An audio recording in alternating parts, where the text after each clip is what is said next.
Can you please state your name and today's date? My name is Parminder Singh, and today's date is June 8th, 2014. How old were you in 1984? I was actually 4 years old. I was born in America, in Chicago, actually, and my parents sent me back to Punjab to live with my family because they were new immigrants to this country. They were getting their lives built up. You know, they were very new here, didn't have the best of jobs, so they sent me back to live with an extended family rather than sending me to babysitter. So in 1982, I was back there, so I was about a couple years old when I started living in Punjab.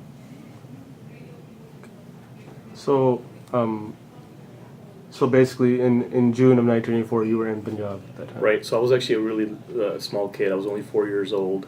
All I remember from that period, which I didn't really make anything of until actually I was much older, was being happy at seeing the army, seeing tanks. Actually, we're from the area where there wasn't a lot of violence at that time, but the army was spread throughout Punjab. So we definitely saw it in our area, which is actually in the Jalandhar area, Namanshahar area to be more precise.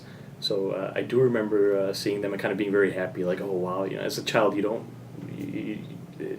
especially in a family where we weren't, my family wasn't very religious by any means, and they weren't politically active by any means, so anything that was happening at that time, I wasn't aware of it, and it was compounded by the fact that I was pretty young, so totally unaware. But as I grew up, I still had the memories of that period of seeing tanks and whatnot, but as I grew older and learned about what happened, then I kind of connected the two, and it was a different feeling then as I got older. So. And then in going on to November of 1984, where were you when that happened?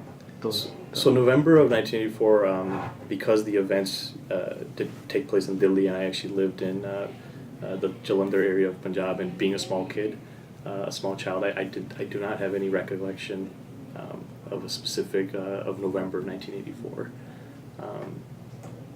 But again, as I grew older, and knowing that I was in that country during that time, it's like it was a different feeling, kind of like something that really made me think. I try to remember what was I doing, because it was such a crucial time, not just in Sikh history, but I think as we are exploring this topic more and more, it's going to be one of the important events in human history as well. So I do not recall where I was at that time. So do you have anyone, I guess, a friend or a relative who was impacted by what happened in either June or November, directly impacted? So if we're talking about direct relations, there's no one in my family that was affected by the violence in Delhi and in other cities in November 1984 and the weeks following, as well as the events in Punjab in the 80s. But with that said, from the beginning, I've always had a very keen interest in the Punjabi people and the Sikh people in particular, just because the Sikh people have had such an impact on the history of that region and actually the whole country. So the events that took place, even though my immediate family was not impacted, I always felt a very strong connection to those events because of the Sikh community and the things that they went through during that period. And the interesting thing about that period and not losing anyone directly in my family, the things that happened to the people living in Delhi and elsewhere, because it wasn't just Delhi and also the people in Punjab, as I mentioned previously, my family was not very religious and not very active in politics, and also not very aware of the events, or you can almost say that they didn't care. They kind of went about their lives. And as I grew older and I learned about these events, it actually kind of gave me a mission in life to, at least at my family level, to make them understand what has happened, what is happening, and what we can do as a family as well. So even though I didn't lose anyone directly, it still touched me because I've always felt a part of this community, which is a larger family in essence. That was actually my next question. Like, so these events that you know, June, you know, you saw the tanks and like you were young then, and in November you know you didn't really hear much about it. But how going forward, you know, learning, growing up, you know, make almost, I guess, your age now, and it was almost like your life is like synonymous with what happened. How did it change you, if in any way, or impact you in your life? So the biggest impact it had on me, because my family is more into the Punjabi culture rather than the Sikh culture, it gave me this whole new world that I needed to explore and understand. And that's the interesting thing about the '84 events is you need to have a good grasp on the geopolitical circumstances in India and Punjab, and then also there's the religious angle. There is the whole Sikh identity issue, which is not an issue, but it has been made an issue, and that's one of the reasons there is the violence at that time, and going forward, and state repression as a result. So what it's done for me is it's given me an opportunity to also understand the Sikh perspective, not the Punjabi perspective, but the Sikh perspective. And that gave me a motivation to actually not be the typical person who comes and bows before Sri Guru Granth Sahib. I actually wanted to be the one, I wanted to be someone who actively has tried to understand Sri Guru Granth Sahib Ji and trying to understand the ethos of the Sikh people. So what it's done for me is it's given me an opportunity and a motivation to learn about Sikhi more in depth. Okay?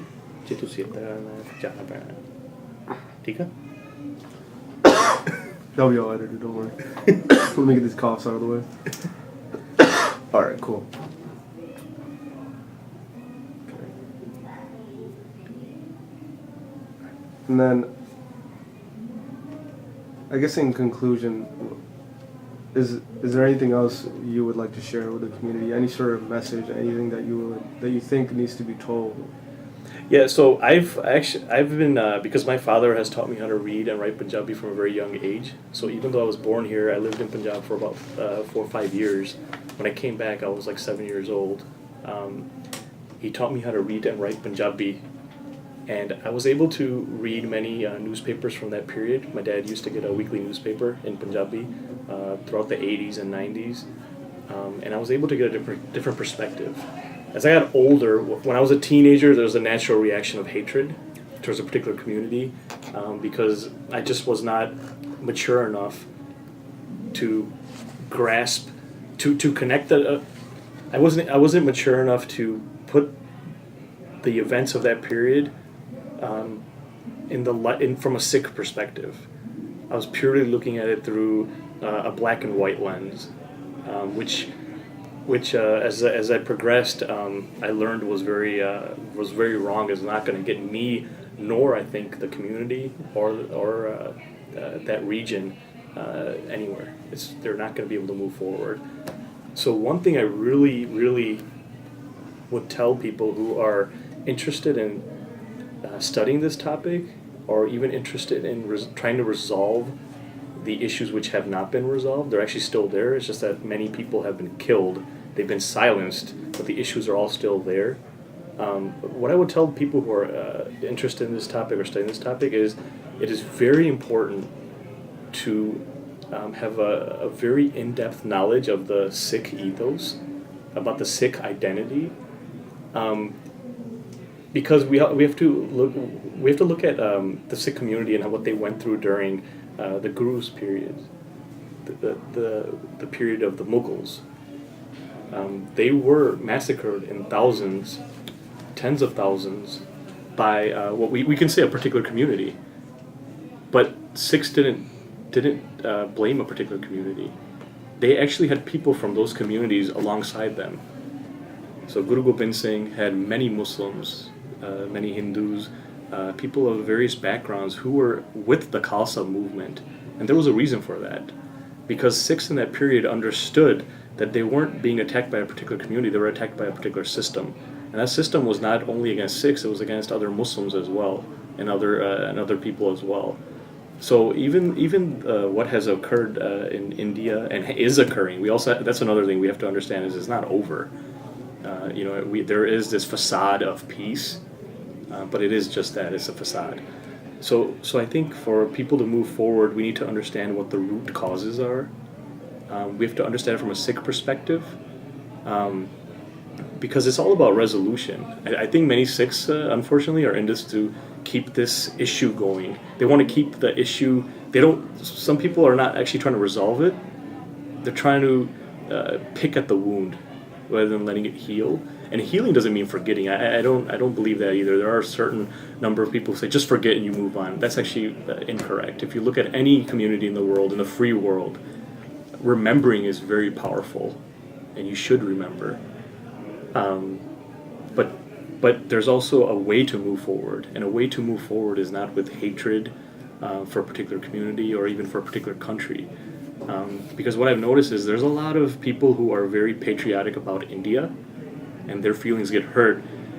But we have to understand that many people in India are very poor, and all they have is this sense of patriotism. A lot of them don't understand what's behind that false patriotism, but because of their poverty, their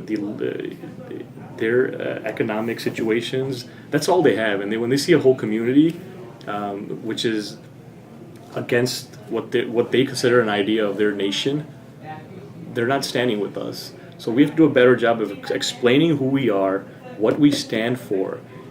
And I think, honestly, if we understand what we stand for, more people will stand alongside us. And this will become the mass movement that the Khalsa was at one time. A movement which involved many different people of many different backgrounds. So that's my main message to people.